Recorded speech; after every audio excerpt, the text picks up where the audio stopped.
আজকে আমরা একজন সুফি কথা বলবো, যিনি এই ভারতীয় উপমহাদেশে প্রথম আগমন করেছিলেন। বিভিন্ন তত্ত্ব উপাত্ত ঘেটে আমরা দেখতে পাই ভারতবর্ষে প্রথম যে সুফি আগমন করেছিলেন তার নাম হচ্ছে খাজা মঈনুদ্দিন চিশতি। কিন্তু তারও আগে একজন সুফি এই পূর্ববঙ্গে এসেছিলেন, অর্থাৎ পূর্ব ময়মনসিংহে নেত্রকোনা অঞ্চলে। তার নাম হযরত শাহ সুলতান কমরউদ্দিন রুমি। তিনি 1053 সালে নেত্রকোনায় আগমন করেন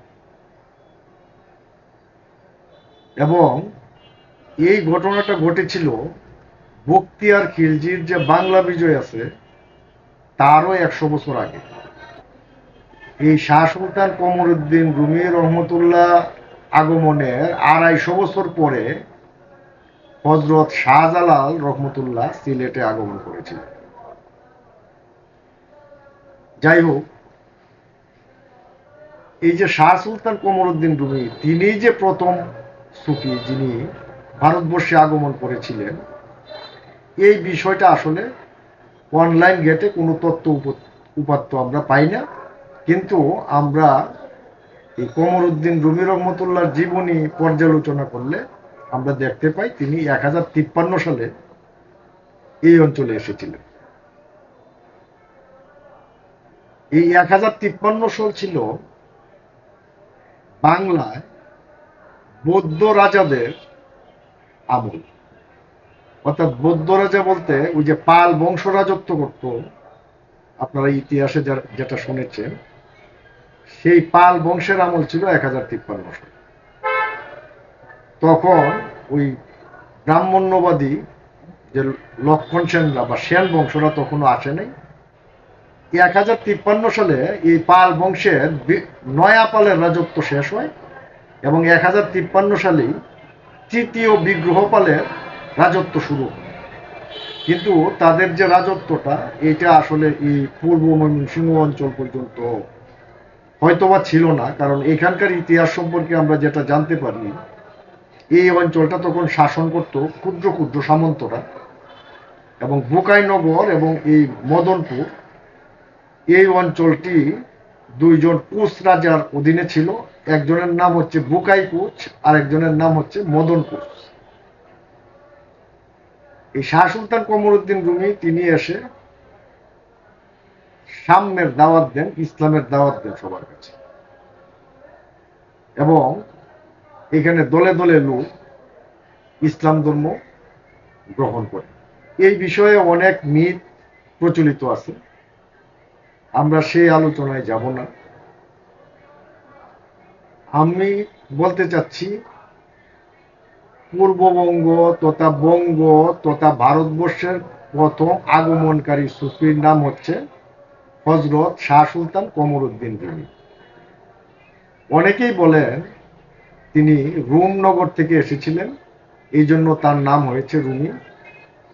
কারণ হচ্ছে রোমের যে শাসক, সেই শাসকের ভাই ছিলেন বা আত্মীয় ছিলেন, এবং সেলজুক বংশের হিসেবে অনেকেই দাবি করে।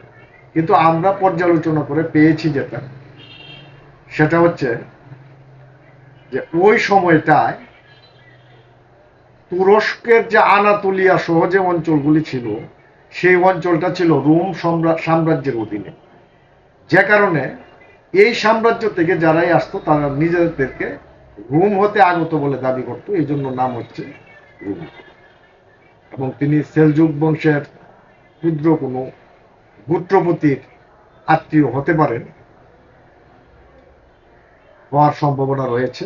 কমরউদ্দিন রুমি তিনি ভোগবিলাসিতা ত্যাগ করে ইসলামের জন্য, মানবতার জন্য, সাম্যের জন্য জীবন উৎসর্গ করেছিলেন, এবং তিনি নেত্রকোনার অদূরে মদনপুর নামক জায়গায় তিনি আস্তানা গেড়েছিলেন। সেখানে তার একটি মাজার আছে। এবং প্রতি বছর সেখানে ওরস অনুষ্ঠিত হয়। তিনি যে তুরস্ক থেকে আগমন করেছিলেন তার আরেকটি প্রমাণ আমরা পাই এইভাবে যে তিনি লোকজনকে জড়ো করার জন্য ডঙ্কা প্রথার প্রচলন করেছিলেন। ডঙ্কা মানে ঢোল, এক ধরনের ঢোল, বড় ঢোল, যেটা বাজিয়ে লোকজনকে জড়ো করা হতো এবং তারপরে কথাবার্তা বলা হতো। এই যে প্রথাটা, এই প্রথাটা আসলে তুরস্কের বা সেলজুক উপজাতির একটা প্রথা। এই হিসাবে আমরা ধরেই নিতে পারি তিনি তুরস্ক থেকে আগমন করেছিলেন। এই কমরউদ্দিন রুমি আসার পরে এই অঞ্চলে একটা সাংস্কৃতিক পরিবর্তন ঘটে। দলে দলে লোক ইসলাম গ্রহণ করে এবং তার উরসের মাধ্যমে এখানে একটা মাজার কেন্দ্রিক অর্থনীতি দাঁড়িয়ে যায় এবং আশেপাশের লোকজন এই অর্থনীতিতে তারা সাবলীল জীবনযাপন করে। আমি যে বিষয়টা বলতে চাচ্ছি যে মুসলমান শাসকদের আগমনের পূর্বেই এই কমরউদ্দিন রুমি বাংলায় আগমন করেছিলেন।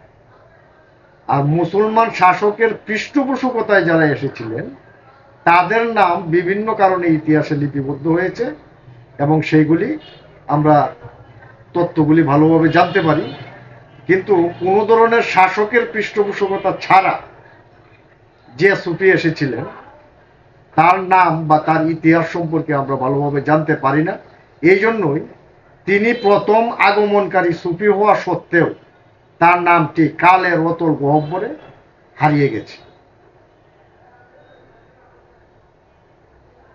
যে কারণে আমরা এখন দাবি করছি যে হযরত শাহ সুলতান কমরউদ্দিন রুমি রহমতুল্লাহ এই ভারতবর্ষে প্রথম আগমনকারী সুফি।